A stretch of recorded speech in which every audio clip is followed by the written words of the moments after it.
So we'll discuss about motion of a point charge in a uniform magnetic field, and we'll discuss several cases. In case 1,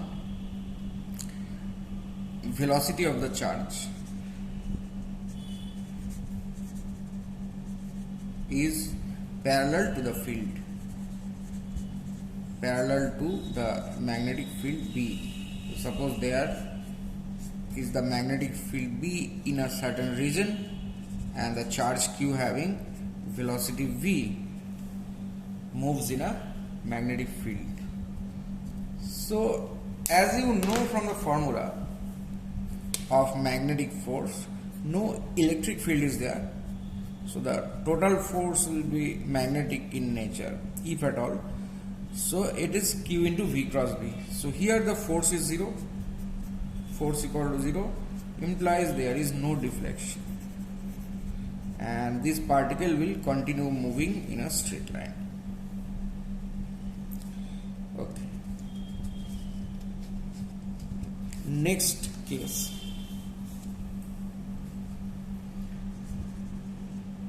Case 2.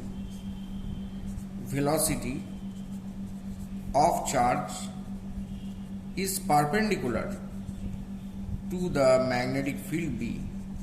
Suppose this is the magnetic field B and velocity of the charge is perpendicular. See, it is uniform magnetic field throughout space. So here if the charge is a positive charge, so that I should have mentioned here that charge Q, positive charge, right? Now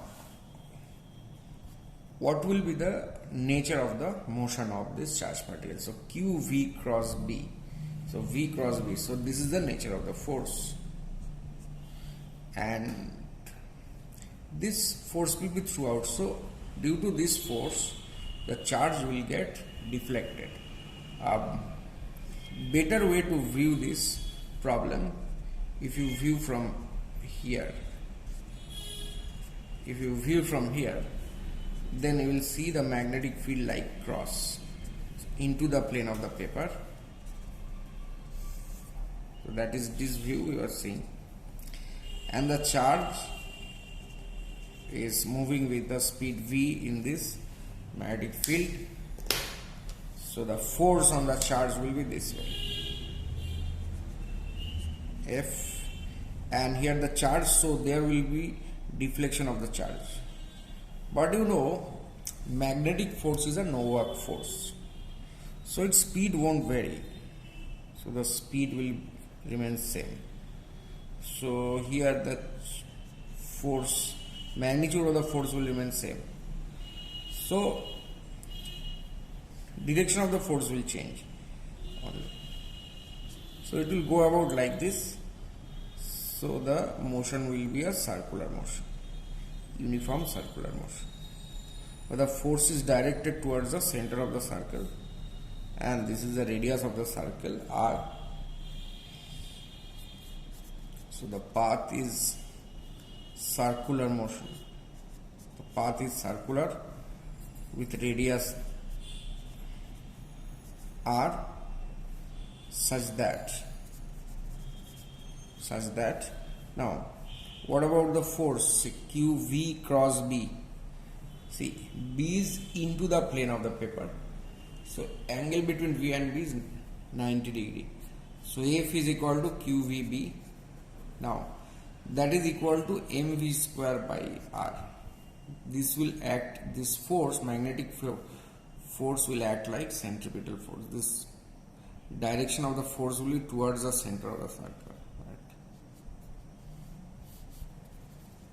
Force will be directed towards wherever the particle is, the force is towards this point. Okay, so it is equal to mv square by R. So therefore, what about the radius? Radius is equal to mv divided by qb.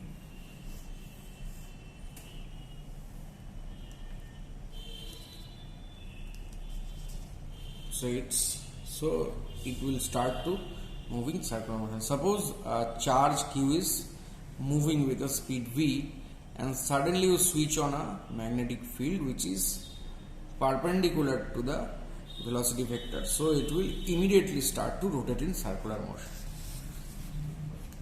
Now case 3 will be combination of case 1 and 2, where the velocity of charge q makes an angle theta with b vector, the field. So this is the magnetic field and this is the velocity vector, this is theta. So if you look at this view, this is b, so there is a velocity component this way which is v cos theta, and there is a velocity component this way due to this velocity. It's going up, whatever. So I take here up. So that is v sin theta. Now this motion is combination of case 1 and case 2. So that's v cos theta, this is v sin theta. Due to this v sin theta, it will be a circular motion, and due to v cos theta, it will be straight line or undeviated motion. So the combination will be a helical motion, right? So here you see this v, due to this v sin theta, it will be circular motion and circle here in this plane, and due to v cos theta, it is straight line motion. So now it will be a combination of both.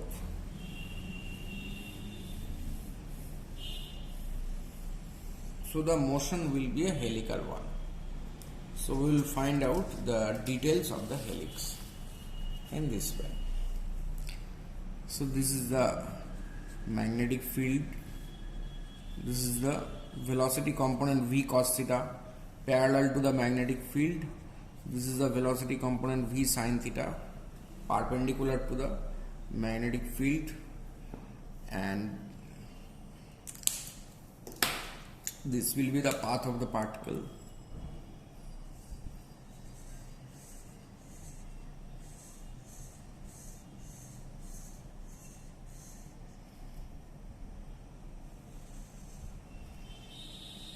Okay, so this line is known as the axis of the helix. Axis of the helix is in the same direction of the magnetic field B, and this happens to be the radius of the helix. See, if you look from this side, the helix will look like a circle. So radius of the helix is equal to radius of that circle which you will view from this side. If you look at this motion, you will look at a circle only, right? And this is the pitch of the helix. So this P for pitch of the helix. So pitch of the helix is the displacement of the particle,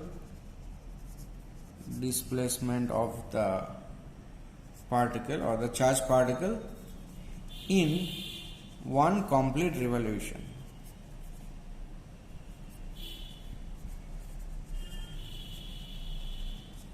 Okay, now see, this will be v cos theta, right? So what is the radius of the circle? Radius of the circle is solely due to this velocity, as we have calculated mv by qb. Here it is mv sin theta by qb, and the pitch of the helix is displacement parallel to the axis of the helix in one time period. Okay. Now what about the time period? See, Time period is V by 2 pi r, obviously.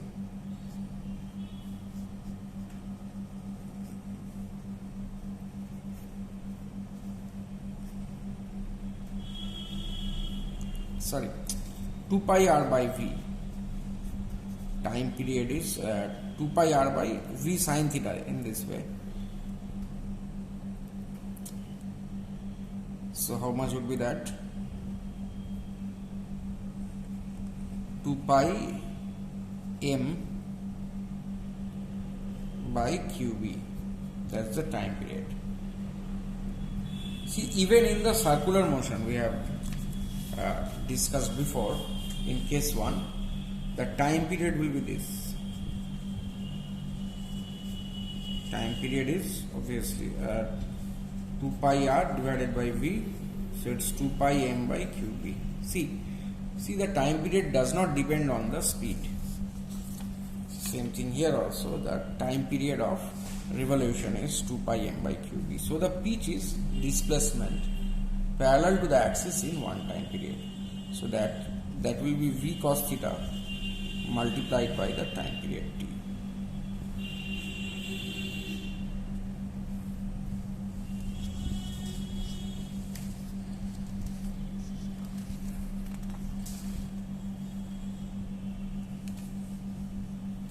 Similar situation may arise. So these were the cases I have discussed. So let's discuss a problem. In the problem it is mentioned like this.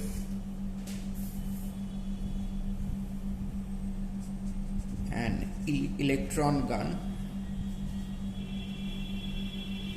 emits, say G emits, I'll draw the diagram after a while, electrons of energy 2 kilo electron volt. I will discuss about this unit just a bit later. Traveling in the positive x-axis. Traveling in the positive x-axis. The electrons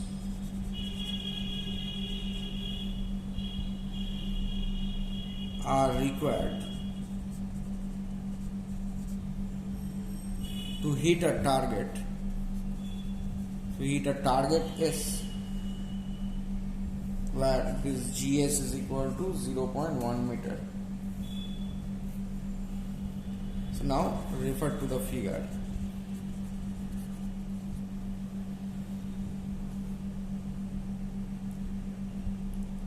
Okay, and uniform magnetic field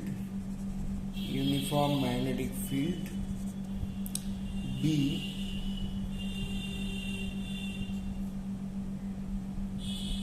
parallel to GS exists in the region.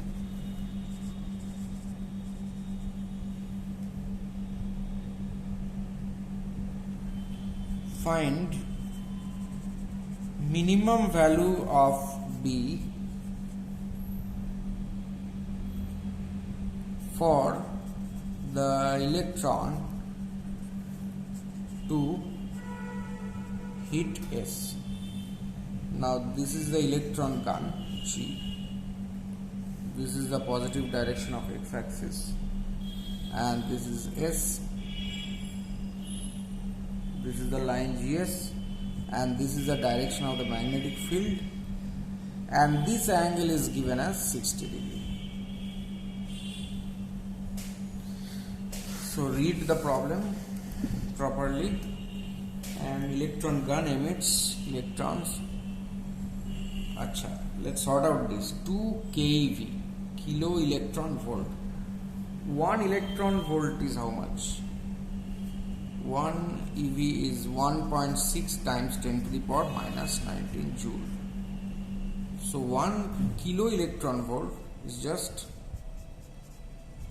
that multiplied by 1000. Similarly, you get 2 kilo electron volt.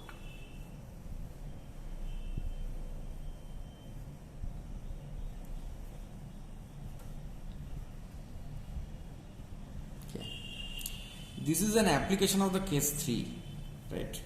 Now, what is the velocity? What is the value of velocity of this? Velocity is along this direction, v. So there you have to calculate. So half mv square is equal to this 2 kilo electron volt. So 2 into 1.6 times 10 to the power minus 19 times 10 to the power 3. For electron, you know what is the mass? 9.1 into 10 to the power minus 31 kg. So you have to substitute for that. After this substitution, you will get V to be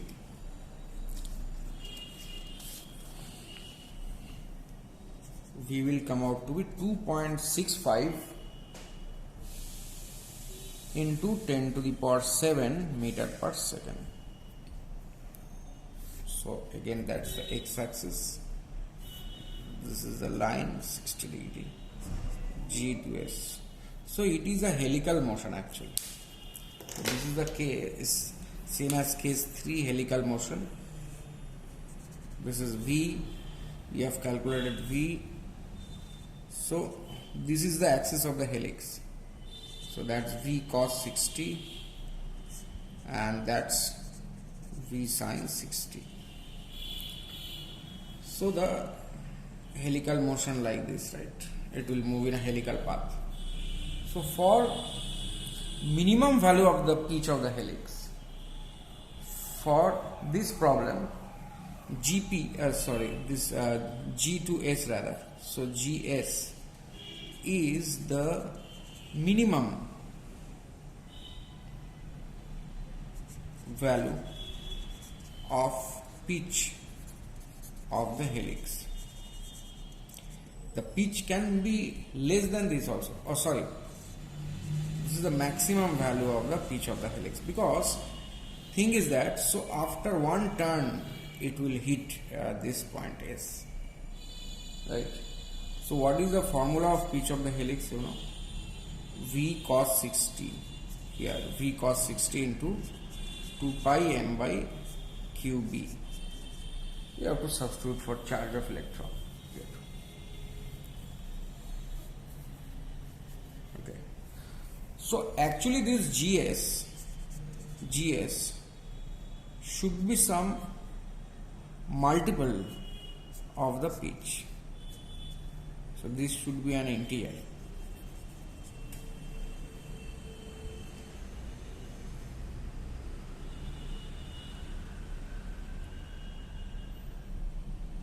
So this GS is equal to n times V cos 60 into 2 pi m by qb.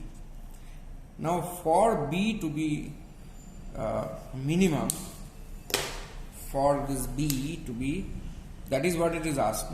For B to be minimum, this n also has to be minimum. So we have to choose this n equal to 1.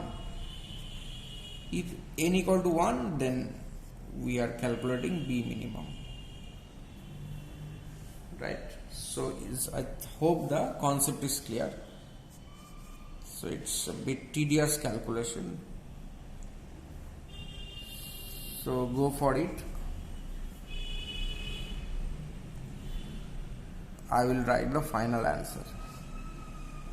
So if you do this calculation properly, you will get 4.73 into 10 to the power minus 3 Tesla.